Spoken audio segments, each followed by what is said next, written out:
तो आज के इस वीडियो को देखने के बाद में नौबत खाने में इबादत इतने आराम, इतने प्यारे तरीके से तुम्हारा कंप्लीट हो जाएगा ना। ये जो तुम हार्ड हार्ड चीजें सोचते रहते हो कि ये चैप्टर इतना बड़ा है, समझ नहीं आता, क्वेश्चन कहां से बनेगा, वो सब हम लोग इसी वीडियो में प्यारे तरीके से देख रहे होंगे। आसान भाषा में इस चैप्टर को समझेंगे। 15 मिनट के अंदर तुम्हें ये पूरा चैप्टर एकदम अच्छे से समझ में आ जाएगा और इसके साथ साथ में इंपॉर्टेंट प्रीवियस क्वेश्चंस और मोस्ट एक्सपेक्टेड क्वेश्चन भी मैं तुम्हें यहां पर बता रहा हूँ। मैं हूं तुम्हारा नरेंद्र भैया और प्यार से आराम से पिक्चर की तरह इस वीडियो को देखते जाओ, क्योंकि बिस्मिल्लाह खान को भी पिक्चर का बहुत शौक था। ये तुम्हें इस पूरे कहानी में पता चलने वाला है।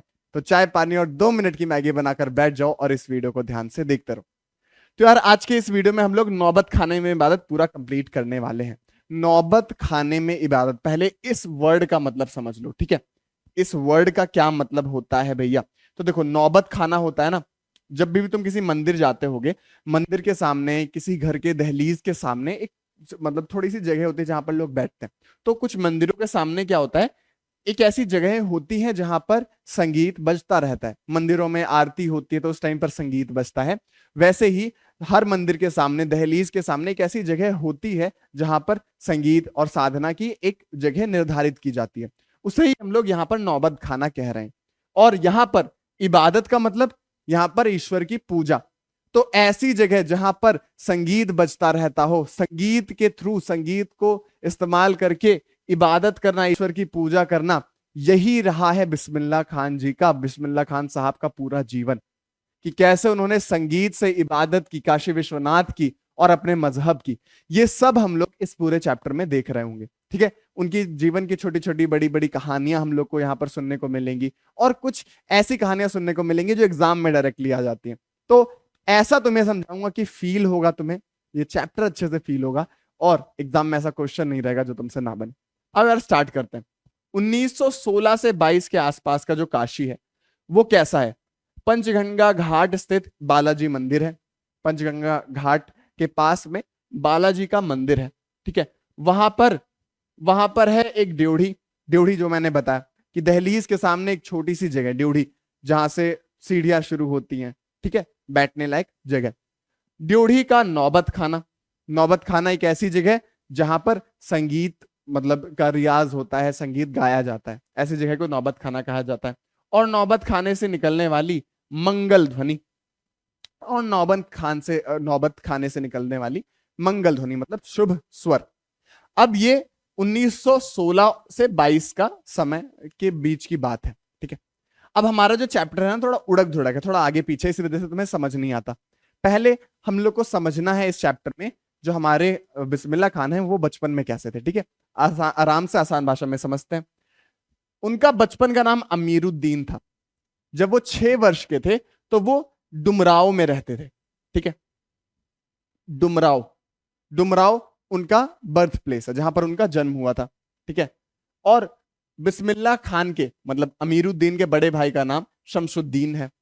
अब तुम क्या करो, एक कॉपी लो और एक पेपर लो और उसमें जिन जिन कैरेक्टर्स का मैं नाम बता रहा हूं उनको लिखते जाना। जैसे अभी हम लोग को मिले अमीरुद्दीन, अमीरुद्दीन के आगे डैश लगा के बिस्मिल्लाह खान लिख दो। फिर इसके बाद में बड़े भाई का नाम हम लोग को मिला तो शमसुद्दीन, शमसुद्दीन लगा के डैश बड़े भाई ऑफ बिस्मिल्लाह खान, ऐसा करके तुम लिख सकते हो। बस बड़े भाई लिख दोगे तुम्हें पता चल जाएगा, ठीक है। तो कुछ इंपॉर्टेंट चीजें तुम्हें अपने आंसर शीट में लिखनी पड़ेगी जिससे कि टीचर को ये पता लगे कि भाई तुमने चैप्टर पढ़ रखा है अच्छे से। तो उसके लिए तुम्हें कैरेक्टर्स के नाम पता होने चाहिए, ठीक है। इन केस तुम्हें ऐसा क्वेश्चन पूछ ले जिसमें इनकी जरूरत पड़ेगी तो याद करने के लिए लिख लो, 5 बार पढ़ोगे याद हो जाएगा। अब इसके बाद में देखो, जो हमारे बिस्मिल्लाह खान है उनके मामू जी हैं, वो जब भी मिलते तो यही बातें होती रहती। उनका पूरा घर बेसिकली ये गाने बजाने वाला घर था, तो वहां पर भीम पलासी जैसे तानों की, रागों की बात होने लग जाती, ठीक है। उनके मामा का नाम क्या था? उनके मामा का नाम था सादिक हुसैन और अली बख्श, दो उनके मामा थे और वो बहुत फेमस शहनाई वादक थे, ठीक है। वो बड़ी बड़ी रियासतों में, देश में जाया करते थे और वहां पर शहनाई बजाया करते थे। इसके साथ साथ में जहां पर वो हमेशा रहते थे वो था काशी का नौबत खाना, जहां पर इसके बारे में बात हुई है, ठीक है। तो बालाजी मंदिर का जो ड्योढ़ी है वहां पर जो नौबत खाना था, वहां पर जो हमारे बिस्मिल्लाह खान है उनके जो मामा थे अली बख्श और सादिक हुसैन, वो लोग मतलब अपने पिता के टाइम से, बिस्मिल्लाह खान के नाना के टाइम से वो लोग वहां पर शहनाई वादन करते थे। ठीक है, अब तक हम लोगों ने बैक स्टोरी देख ली कि हाँ बिस्मिल्लाह खान साहब हैं, उनके जो फैमिली है, जो नाना की फैमिली है, वो काशी में बालाजी मंदिर की ड्योढ़ी पर जो नौबत खाना है वहां पर गाना बजाना करती है। इतनी बात समझ में आ गई। अब जन्म की कहानी सुनो, जो बिस्मिल्लाह खान है उनका जन्म कहां पर हुआ। तो बिस्मिल्लाह खान साहब का जन्म हुआ था डुमराव में, और वो 5-6 वर्ष तक वहां पर थे। जब वो 5-6 वर्ष के थे वहां पर थे।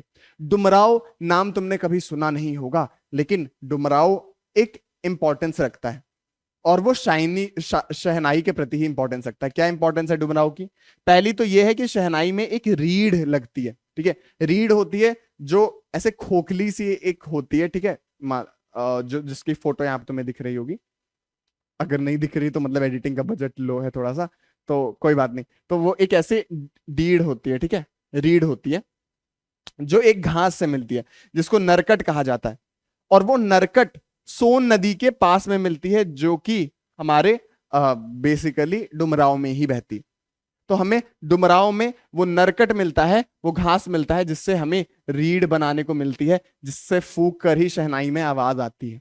तो इतनी इंपॉर्टेंस है डुमराव की शहनाई के लिए। और दूसरी इंपॉर्टेंट चीज क्या है, यहीं पर बिस्मिल्लाह खान साहब का जन्म हुआ था। तो ये दो इंपॉर्टेंट चीज है डुमराव की। क्वेश्चन पूछा जा सकता है कि बताओ डुमराव में क्या खास बात है, तो तुम ये दो अपनी जो खास बात है वो लिखोगे कि रीढ़ मिलती है और ऊपर से वहां पर बिस्मिल्लाह खान मिलते हैं। ये इंपॉर्टेंट क्वेश्चन है, ठीक है, दिमाग में रखना। अब आओ आगे चलते हैं। अमीरुद्दीन जब 14 साल के हुए तो वो रोज जाने लग गए कहां पर, इबादत करने के लिए, इबादत रियाज करने के लिए। तो वो रोज मंदिर जाने लग गए। वो अपने मामा के पास आ गए थे। ठीक है, 5-6 वर्ष में डुबराव में बिताने के बाद में वो अपने ननिहाल आ गए थे। और जब वो 12 साल 14 साल के हुए तो 14 साल से फिर वो रोज मंदिर जाते थे, वहां पर रियाज करते थे अपने मामा लोगों के साथ में बैठ के। अपने मामा लोग जहां पर रियाज कर रहे हैं, मतलब मंदिर जाने तक का एक रास्ता था, और एक रास्ता वो उन्हें सबसे पसंद आता था, जिस रास्ते में जो दो रसूलन बाई और बतूलन बाई नाम की दो गायिका रहती थी, दोनों बहनें रहती थी, बहुत प्यारा गाती थी। तो जब वो उस रास्ते से गुजरते थे तो उन्हें ना जाने कितने प्रकार के ठुमरी, टप्पे, दादरा ये सब सुनाई देते थे। ठुमरी टप्पे क्या है? ये सब गाने के तरीके हैं। ठीक है, ठुमरी वाले गाने होते हैं, फिर टप्पे होते हैं। ये सब तुम लोग खाली समय में सुन सकते हो, बहुत प्यारे प्यारे गाने तुम्हें इस लय में देखने को मिलता है। अब जब वो जाते थे, जो हमारे बिस्मिल्लाह खान है, उन्हें अच्छा लगता था। और कई इंटरव्यूज में वो आगे चल के बताते भी हैं कि उनकी जो रुचि जागी संगीत के प्रति, वो उसी रास्ते पर चल के जागी कि वो इतने प्यारे प्यारे गाने सुनते थे, तो वो इंस्पायर होते थे कि मुझे भी ऐसे गाने लिखने हैं, ऐसे गाने बजाने हैं, ऐसा स्वर अपने अंदर भी लाना है। अब थोड़ी सी शहनाई की हिस्ट्री देख लो। वैदिक इतिहास में शहनाई का उतना जो मतलब प्रेजेंस है वो दिखता नहीं है। पहले के समय में इतना कुछ खास लिखा नहीं है शहनाई के बारे में। बट शहनाई हमारा सुशीर वाद्य यंत्रों में आता है। सुशीर यंत्रों मतलब कि जिससे मुंह से फूंक कर जिससे बजाया जाता हो। ठीक है, अब अरब देशों में ना, अरब देशों में जो रीढ़ है उससे फूंक कर जो चीजें बजती हैं, जो वाद्य यंत्र बजते हैं, उन्हें नय कहा जाता है, नय बोला जाता है उन्हें। और जो हमारी शहनाई है ना, उसे शाह कहा गया है। अब अगर तुम इसका संधि विच्छेद करो तो शाह प्लस न, तो वो धीरे धीरे करके आगे चलते चलते उसका नाम शहनाई पड़ गया।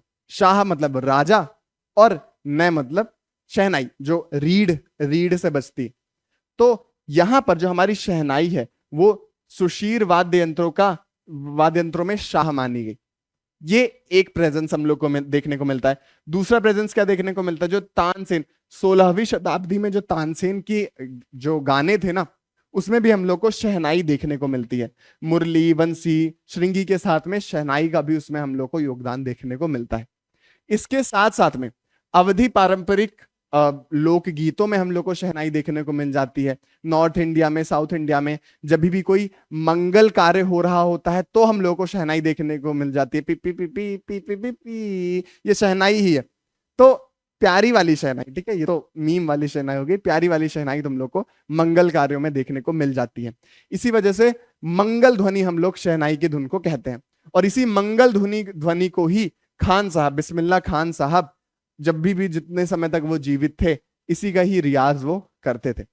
और वो मुसलमान भी थे, वो अपने मजहब को भी मानते थे, और जब जब वो नमाज पढ़ते थे ना, दिन में 5 बार नमाज पढ़ी जाती है, तो वो 5 बार नमाज पढ़ते थे और भगवान से वो सच्चे सुर मांगा करते थे, सच्चे सुर, कि हे भगवान मुझे सच्चे सुर दे दो। अब इसको लेखक, लेखक का क्या नाम है यहाँ पर बताओ, कमेंट सेक्शन में लिखो, पॉज करो, हर वीडियो के अंदर ये रूल बना दो कि तुम चैप्टर का नाम लिखोगे, डैश करके लेखक का नाम लिखोगे, एग्जाम में 1 नंबर तुम्हारा यही काम करने से बन जाएगा। ठीक है, ग्रेट। और ये भी बताना वीडियो कैसा लगा, ये कमेंट कर देना, फिर दूसरा कमेंट करना वीडियो कैसा लग रहा है, तो मुझे थोड़ी मोटिवेशन मिलेगी। ठीक है, अब देखो ये जो हमारा सच्चा सुर है वो क्या है, वो तो अंदर ही है ना, बिस्मिल्लाह खान के अंदर ही है सच्चा सुर, जो वो बजा रहे हैं, भगवान उन्हें कोई ऐसे सुर तो दे नहीं रहा है। तो लेखक कहते हैं कि भगवान से सुर मांगना बिस्मिल्लाह खान का वैसा ही है जैसे हिरण के अंदर जो कस्तूरी होती है, वो उसको महक के पीछे हमेशा इधर उधर भटकता रहता है, पर उसके अंदर ही वो महक रहती है। और इस पर हमारे बिस्मिल्लाह खान कहते हैं कि हाँ ये बात तो सच है कि सुर मेरे ही अंदर है, पर लेकिन अपनी ओवर थिंकिंग से बचने के लिए, अपने अपने जो एक्सपेक्टेशन है उसमें खुद उलझकर ना मैं रह जाऊं, उसके लिए भी ये जो इबादत है वो मुझे मदद करती है। क्योंकि जब भी हम बेचैन होते हैं, हमें किसी की शरण चाहिए होती है, हमें किसी के छाव में जाकर रहना होता है, और उसके लिए जो उनकी इबादत है वो बहुत मदद करती है उनकी, ऐसा हमारे लेखक कहते हैं। ठीक है, इतनी बातें समझ में आ गई। अब बिस्मिल्लाह खान अपने मजहब की भी उतना ही आदत करते थे जितना वो काशी विश्वनाथ की करते हैं। वो क्या करते थे, मुहर्रम का एक समय होता है, ठीक है, मुस्लिम रिलीजन में मुहर्रम का एक समय होता है जिसमें सब लोग हजरत इमाम हुसैन की मृत्यु और उनके वंशजों की मृत्यु पर शोक कर रहे होते हैं। 1 महीने ये चलता है। तो उस एक पूरे महीने में बिस्मिल्लाह खान और उनके परिवार का कोई भी सदस्य, खानदान का कोई भी सदस्य गाना बजाना नहीं करता था, सब शोक में चले जाते थे, शोक मनाते थे। और यहां तक कि जो हमारे बिस्मिल्लाह खान है वो मुहर्रम के 8वें दिन खड़े होकर शहनाई बजाते थे, और 8वीं तारीख को वो रास्ता तय करते थे, कहां से कहां तक का, दाल मंडी में फातमान तक के रास्ते में वो करीब 8 किलोमीटर पैदल चलते थे, रोते हुए चलते थे और नौहे बजाते हुए चलते थे। नौहे मतलब कि वो एक सैड धुन समझ लो, ठीक है, नौहा सैड धुन होता है, तो वही बजाते हुए वो चलते थे और रोया करते थे। उनका रोना हमें ये दिखाता है कि हाँ, कोई कलाकार कितना भी बड़ा हो जाए, वो उसका जो मानवीय रूप है, जो उनका मानवीय स्वरूप है कि हाँ उसको भी रोना आता है, हंसना आता है, वो भी हमारे ही जैसा होता है। इस कहानी से हमें ये दिखता है कि हाँ वो भी हमारे जैसे ही थे, वो भी हंसते थे, वो भी रोते थे, पर फिर भी वो शहनाई के इतने बड़े सरताज बनते हैं, ये हम लोग को यहाँ पर बताया गया। अच्छा, अब इस पूरे लेखन में ना, इस पूरे कहानी में हमारे जो बिस्मिल्लाह खान है उनके बचपन के कुछ कुछ ऐसे किस्से भी सुनाए गए हैं जो थोड़े फनी वाले हैं। जैसे कि वो बताते हैं कि उनको बचपन में कुलसुम हलवाई की कचौड़ी बहुत प्यारी लगती थी, उनको सुलोचना बहुत पसंद थी। सुलोचना उस टाइम की मूवी एक्ट्रेस थी, तो उनकी पिक्चरें देखने वो बहुत जाया करते थे। ठीक है, उनका नाम सुन के उनको ऐसे गाल लाल हो जाते हैं, उनके कानों में, गालों में चमक आ जाती है। ठीक है, अब वो कहानी देखो आगे क्या होता है कि बचपन में जो हमारे बिस्मिल्लाह खान साहब हैं, वो अपने नाना के कमरे जहां पर वो रियाज करते थे, उसके बाहर खड़े होकर सुनते थे, तो बहुत प्यारी प्यारी ध्वनि आती थी। तो वो जब उनके नाना बजाकर चले जाते थे, शहनाई छोड़ के चले जाते थे, तो वो बारी बारी से सारी शहनाई बजाते थे कि वो मीठी सुर वाली शहनाई कौन सी है। और फिर आखिर में गुस्सा हो जाते थे कि भाई अच्छा मीठे सुर वाली कोई मिल नहीं रही है, लगता है वो अपने साथ में रखते हैं। और जब उनके मामा अली बख्श खां कुछ बजा रहे होते हैं ना कोई शहनाई, तो जहां पर वो ड्रॉप आता है ना, बीट ड्रॉप आता है, उस टाइम पर जब सब लोग वाह वाह करते हैं, उस टाइम पर वो पत्थर जमीन पर मारते थे। मतलब इतनी सी छोटी सी उम्र में उन्हें ये पता था कि कहां पर वाह वाह करनी चाहिए, बस उन्हें ये नहीं पता था कि दाद देते हैं, वाह वाह करते हैं तो वो सिर हिलाकर दी जाती है, बोल कर दी जाती है, पर पत्थर पटक कर नहीं दी जाती। ठीक है, 3rd क्लास में जब वो थे तो 6 पैसे जोड़कर वो सुलोचना एक्ट्रेस की मूवी देखने जाते थे। कोई भी नई मूवी लगती थी सुलोचना की, वो जाते थे देखने। उसके लिए वो पैसे अपने मामू से लेते थे, मौसी से लेते थे, नानी से लेते थे। और अगर नहीं हो पाया, कुछ समय बाद उन्हें बालाजी मंदिर पर भी इतने पैसे मिलने लग गए कि वो जाते थे और जाकर पिक्चर देखते थे। बचे हुए पैसे से वो कुलसुम की कचौड़ी खाते थे। अच्छा, कुलसुम की कचौड़ी में भी उन्हें संगीत दिखता था। जब वो घी में, गरम गरम घी में वो कचौड़ी पड़ती थी, तो सर सर सर सर आवाज जो आती है ना, उसमें उन्हें आरोह अवरोह, चढ़ते हुए उतरते हुए स्वर सुनाई देते थे। तो वो भी संगीतमय कचौड़ी थी, ये भी क्वेश्चन में पूछा जा सकता है, ठीक है, दिमाग में रखना। अब धीरे धीरे करके वो बड़े हुए और आगे चलकर हमारे जो बिस्मिल्लाह खान है उन्हें अपने दादाजी की जो मीठी शहनाई है वो मिल जाती है, वो भी मीठा बजाने लग जाते हैं। अब यहाँ पर आगे का जिक्र है हमारे, जब जो बिस्मिल्लाह खान है वो जब बड़े हो जाते हैं तो वो कौन कौन सी चीजें करते हैं और वो कैसे कैसे फेमस होते हैं, आओ वो देखते हैं। तो जो हमारे संकट मोचन मंदिर है वहां पर एक कार्यक्रम होता है जहां पर 7 दिनों तक शास्त्रीय संगीत और उपशास्त्रीय संगीत का गायन होता है। वहां पर बिस्मिल्लाह खान हमेशा रहते थे, पूजा पाठ हमेशा करते रहते थे अपनी साधना से, मतलब कैसे, शहनाई बजाकर। कोई भी अगर कार्यक्रम हो रहा है तो वो हिंदू मुस्लिम नहीं देखते थे, वो शहनाई बजाने चले जाते थे, चाहे वो मुस्लिम का त्योहार हो चाहे वो हिंदुओं का त्योहार हो, किसी भी मंदिर में जाना हो। और इसके साथ साथ में वो काशी विश्वनाथ की भी बहुत इज्जत करते थे। अगर वो काशी विश्वनाथ बनारस से कहीं बाहर जाकर बजा रहे हैं तो पहला स्वर वो काशी विश्वनाथ के तरफ ही करके उस दिशा में कर ही बजाते थे। ये उनका सम्मान देने का तरीका था। और जब जब उनसे पूछा जाता था कि आप कहीं और जाकर क्यों नहीं बजाते, तो वो कहते थे कि क्या करें मियां, ये काशी छोड़कर कहां जाएं, गंगा मैया है, यहाँ विश्वनाथ है, बालाजी का मंदिर है, यहाँ हमारा खानदान रहा है, हमारी पुश्तें रही हैं, यहीं पर शहनाई बजाते थे, हम ये स्वर्ग छोड़ के कहा जाए। उनके लिए जन्नत थी काशी, उनके लिए जन्नत थी। जिस जमीन ने हमें तालीम दी, हमें शिक्षा दी, हमें सिखाया, गाना बजाना सिखाया, जहां पर हमने अदब सीखी, रहने का तरीका सीखा, वहां से अच्छी जगह और कहां मिलेगी, यही हमारे लिए जन्नत है। ये प्रीवियस क्वेश्चन, बहुत प्यारे प्यारे क्वेश्चन तुम्हें इससे देखने को मिलेंगे कि वो क्यों नहीं छोड़ना चाहते थे। तो ये सारे पॉइंट्स तुमको लिखने होंगे जो मैंने बताया। काशी संस्कृति की पाठशाला है, ठीक है। काशी में हमें बिस्मिल्लाह खान साहब मिलते हैं, हमें कलाधर हनुमान देते हैं, पंडित कंठे महाराज दिखते हैं, विद्याधरी मिलते हैं, बड़े रामदास जी मिलते हैं, मौजुद्दीन खान मिलते हैं। इन सभी लोगों से मिलकर हमारी काशी बनी हुई है। ये जितने भी आर्टिस्ट हैं, जो भगवान है, जो ये म्यूजिक में जो पूरा वातावरण हमारे काशी का बनता है, वो इन सब लोगों के मिलने से मिलता है। शहनाई की जो सरगम है ना, वो पूरे काशी में फैली हुई है। और खान साहब को अब तालीम मिल चुकी है, उन्हें संगीत बजाना आ चुका है, तो उनके हर स्वर पे, हर संगीत पर जो 7 सरगम है वो थिरकते रहते हैं। और जब भी कोई उनकी तारीफ करता है ना, तो बिस्मिल्लाह खान कहते हैं ये सब तो भगवान की कृपा है, अल्हम्दुलिल्लाह, ठीक है। तो जो बच्चा, जिससे कहानी हमारी शुरू हुई थी, जो बच्चा था जो मीठी शहनाई खोजता था नाना की और गुस्सा हो जाता था कि नहीं मिल रही है, अब उसने छोटी छोटी उपज को मिलाकर अब वो एक बड़ा आकार बन चुका है। अब वो जो छोटी छोटी शहनाई की धुन थी, अब बिस्मिल्लाह खान ने उसको रियाज कर करके पकड़ लिया है अपने हाथों में। तो अब उनकी जो कला है वो पूरे देश भर में, विदेशों में भी फैली हुई है। जब हमारा देश आजाद हुआ था 15 अगस्त 1947 को, बिस्मिल्लाह खान ने जाकर लाल किले पर शहनाई बजाई थी, ठीक है। तो वो इतने बड़े हो गए थे, उनका रियाज इतना इतना बेहतर हो गया था कि वो देश विदेश में छा गए थे। अब देखो, एक बच्ची, उनकी एक शिष्य थी, वो उनको देखकर, अब एक इंसिडेंट भी है कि इनकी एक शिष्य थी, वो उनको देख के कहती है कि बाबा ये क्या फटी सी लुंगी पहने रहते हो, आपको तो भारत रत्न मिल चुका है, देश का सबसे बड़ा अवार्ड, और कितने सारे अवार्ड मिल चुके हैं, फिर भी आप ये फटी लुंगी पहनते हो, ये अच्छा नहीं लगता। तो उस पर बिस्मिल्लाह खान कहते हैं कि अरे धत पगली, मुझे भारत रत्न और ये जो अवार्ड मिला है ये लुंगिया पे नहीं मिला, ये स्वर पर मिला है। मैं भगवान से दुआ करूंगा कि लुंगी फटे तो फटे, पर जो हमें फटा सुर है वो कभी ना बख्शे, हमारा सुर हमेशा अच्छा रहे। और लुंगी फटी है तो वो सिली भी चली जाएगी, ठीक है, सिली भी जाएगी। अब इसके बाद अपनी कहानी थोड़ी आगे बढ़ती है, सन 2000 आ जाता है, और फिर बिस्मिल्लाह खान थोड़े काशी से उदास हो जाते हैं, उनको वो मजा नहीं आ रही होती। क्यों? क्योंकि अब उस घी वाली कचौड़ी में वो बात नहीं रही, ठीक है। अब जो नए संगतकार आते हैं, जो नए, जो हमारे जो बजाने वाले हैं, उनके साथ में जो हमने संगतकार चैप्टर में पढ़ा है ना, जो सपोर्टिंग जो हमारे म्यूजिशियंस होते हैं, वो भी अब उतनी इज्जत नहीं करते हैं, वो उतना आदर नहीं करते हैं अपने जो मेन गायक है उनका। तो इस वजह से जो हमारे बिस्मिल्लाह खान साहब है उनको थोड़ा बहुत ऐसे बुरा लगता है, उदासी आती है।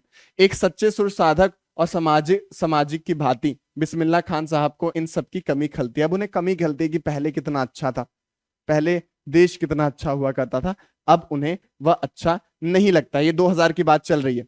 और यहां पर एक बहुत इंपॉर्टेंट लाइन यहां पर देखने को मिलती है कि काशी में जिस तरह बाबा विश्वनाथ और बिस्मिल्लाह खान एक दूसरे के पूरक रहे हैं, मतलब जो हमारे काशी है, काशी में जो मंदिर है उनके सामने बिस्मिल्लाह खान शहनाई बजाते हैं ना, तो उनके शहनाई के बिना जो मंदिर की पूजा है वो पूरी नहीं होती।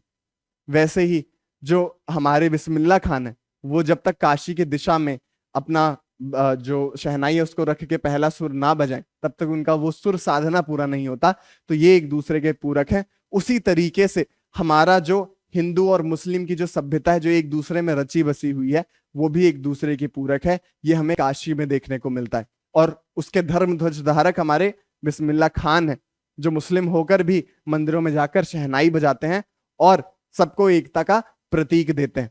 ठीक है, लेकिन आगे चलकर 90 साल की उम्र में 21 अगस्त 2006 को बिस्मिल्लाह खान साहब की मृत्यु हो जाती है और उन्होंने 80 साल अपने इस पूरे जो हमारा शहनाई है उसको जिंदा रखने में, उसको नए आयाम तक पहुंचाने में, नई मंजिलों तक पहुंचाने में अपनी पूरी जिंदगी झोंक दी।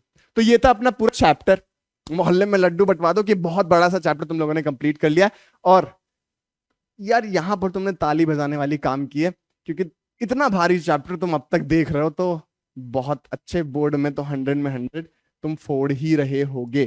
ठीक है, ये वाले बच्चे जो अभी देख रहे हो ना, कमेंट करो अगर अभी तक हो, और लिखो कि बोर्ड में 100 में 100 आ रहे होंगे, तो मुझे पता चल जाएगा तुमने यहाँ तक वीडियो देखी है। ठीक है, चलो सब्सक्राइब भी कर दो अगर अब तक नहीं किया, क्योंकि प्यारे प्यारे लेक्चर्स और आ रहे हैं। यहाँ पर तुम्हें इस टाइप के क्वेश्चन इस बार के एग्जाम में देखने को मिल सकते हैं। एक बार पॉज करके पढ़ो। ठीक है, ऑलरेडी मैंने सब तुम्हें बता रखा है।